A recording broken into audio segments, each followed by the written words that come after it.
Assalamualaikum warahmatullahi wabarakatuh. Perkenalkan, nama saya Adam Kurniansyah.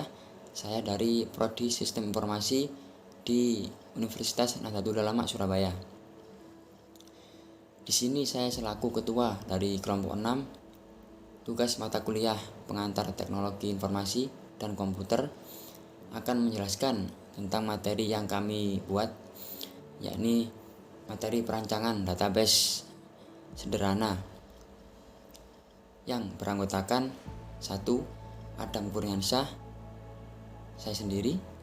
Yang kedua, Wahyu Wiji Lestari. Yang ketiga, Dede Muhammad. Yang keempat, Nurul Imaniyah. Pengertian dari database. Basis data atau yang lebih dikenal dengan istilah database adalah kumpulan data yang disimpan secara sistematis di dalam komputer yang dapat diolah dan dimanipulasi menggunakan perangkat lunak agar menghasilkan informasi dan memiliki beberapa komponen utama, yaitu perangkat keras, sistem operasi, basis data, sistem pengelolaan basis data, pemakai, dan aplikasi. Contoh dari penerapan basis data dalam kehidupan sehari-hari yaitu seperti pemesanan tiket online dan e-commerce sebagai tempat belanja online. Adapun operasi dasar dalam database, yakni meliputi sebagai berikut. Yang pertama ada create database, yang kedua ada drop database, yang ketiga ada create table, yang keempat ada drop table, yang kelima ada insert, yang keenam ada query, yang ketujuh ada update, yang ke-8 ada delete. Tujuan dan manfaat perancangan database. Tujuan yang utama yakni agar kita dapat memperoleh data yang kita inginkan dengan cara mudah dan cepat. Seperti contoh pemanfaatan database sebagai berikut. Yang pertama, kecepatan dan kemudahan. Yang kedua, efisien ruang penyimpanan. Yang ketiga, keakuratan. Yang keempat, keamanan. Yang kelima, terpelihara keselarasan data. Yang keenam, data dapat dipakai secara bersama. Yang keenam, dapat diterapkan standarisasi. Struktur dan komponen dalam database. Pengguna atau user sebagai pengguna dapat berinteraksi dengan basis data dan memanipulasi data dalam program yang ditulis dalam bahasa pemrograman. Sistem pengelolaan database atau manajemen sistem. Pengelolaan basis data secara fisik tidak dilakukan oleh pemakai secara langsung, tetapi ditangani oleh sebuah perangkat lunak yang disebut DBMS yang menentukan bagaimana data disimpan, diubah, dan diambil kembali. Basis data atau database. Beberapa tabel yang memiliki relasi satu dengan yang lainnya. Setiap tabel memiliki atribut. Sistem operasi atau operation system merupakan program yang mengaktifkan atau memfungsikan sistem komputer, mengendalikan seluruh sumber daya, dan melakukan operasi dalam komputer. Perangkat keras atau hardware. Perangkat keras yang biasanya terdapat dalam sistem basis database adalah memori sekunder hard disk. Adapun beberapa jenis dan macam-macam database. Ada beberapa jenis dan macam-macam database, yakni sebagai berikut. Yang pertama ada operational database. Yang kedua ada analytical database. Yang ketiga ada data warehouse.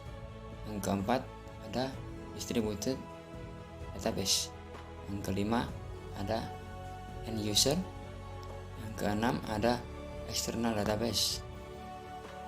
Yang ketujuh ada hypermedia database. Yang kedelapan navigational database. Yang ke-9 in-memory database. Yang ke-10 document oriented database. 11 real-time database.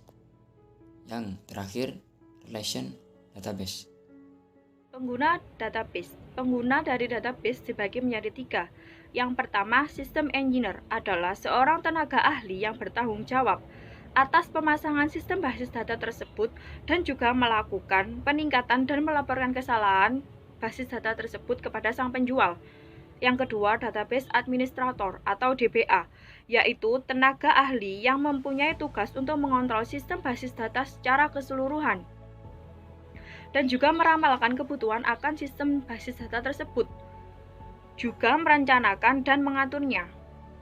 Tugas dari seorang DBA adalah mengontrol DBMS dan software, memonitor siapa saja yang menggunakan database tersebut, mengatur pemakaian database, memeriksa security, integrity, recovery, dan concurrency. Yang ketiga adalah pemakai atau user. Di sini pemakai dibagi menjadi 4. Yang pertama, programmer aplikasi, yaitu pemakai yang berinteraksi dengan basis data melalui data manipulation language atau DML.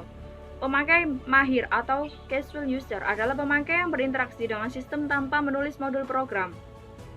Yang ketiga, pemakai umum atau end user adalah pemakai yang berinteraksi dengan sistem basis data melalui pemanggilan satu program aplikasi permanen yang telah ditulis sebelumnya.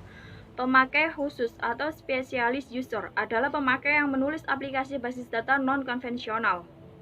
Studi kasus tentang database. Model REA adalah suatu alat pemodelan konseptual yang khusus dirancang untuk melengkapi struktur dalam perancangan database SIA. Dalam model REA ditentukan yaitu entity. Apa yang harus disertakan dalam database SIA dan bagaimana susunan relationship antara entity dalam database SIA. Tipe entity dalam model REA dibedakan dalam 3 kategori, yaitu yang pertama, research didefinisikan sebagai sesuatu yang memiliki nilai ekonomis sebagai organisasi tersebut. Yang kedua, event, di mana manajemen ingin mengumpulkan informasi untuk tujuan perencanaan atau pengawasan. Yang ketiga, agen adalah orang dan organisasi yang berpartisipasi dalam aktivitas dan kepada siapa informasi diserahkan untuk tujuan perencanaan, pengawasan, dan pengevaluasian. Contoh studi kasus database. PT Yudi Putra adalah salah satu perusahaan eksportir di bidang hasil pertanian yang berlokasi di Kota Medan. Hasil pertaniannya yaitu kopi, arang kayu, sapu lidi, dan kayu manis yang diekspor. Perusahaan ini tidak melakukan proses, melainkan menjadi pengepul dari agen atau petani yang berasal dari Sumatera Utara dan Aceh. Pada umumnya, pembayaran hasil pertanian kepada agen maupun petani dilakukan secara tunai. Setelah mengumpulkan dari agen-agen, selanjutnya PT Yudi Putra melakukan sortir kualitas terhadap produk yang dibeli tersebut yang dikerjakan oleh buru-buru pabrik berdasarkan sistem dan prosedur manual yang sedang berjalan pada PT Yudi Putra. Maka terdapat beberapa permasalahan pada proses penjualan dan kebutuhan terhadap sistem yang diuraikan sebagai berikut. Yang pertama, pada proses menerima pesanan pelanggan, kontrak yang diterima dari pembelian dimasukkan secara manual ke dalam tabel-tabel pada aplikasi Microsoft Excel. Hal ini tidak efisien, oleh sebab itu dibutuhkan suatu sistem database untuk memasukkan pesanan pelanggan sehingga memudahkan pada proses penjualan. Kedua, pada proses menyiapkan dokumen pengiriman dan pesanan pelanggan, packing list digunakan sebagai dasar pemeriksaan barang oleh pihak-pihak yang terkait sebagai di dalam packing list terdapat rincian barang-barang yang akan dikirimkan. Hal ini tidak efisien, oleh sebab itu dibutuhkan suatu sistem database untuk memasukkan packing list dan invoice. Pada proses penerimaan kas, jika asuransi tidak dicairkan ke bank dan uang sudah diterima, maka pegawai bagian penjualan memasukkan hasil penjualan tersebut secara manual ke dalam Microsoft Excel sebagai laporan. Hal ini juga tidak efisien, oleh sebab itu dibutuhkan suatu sistem database untuk memposting laporan hasil penjualan tersebut dan dapat menyimpannya dalam bentuk file.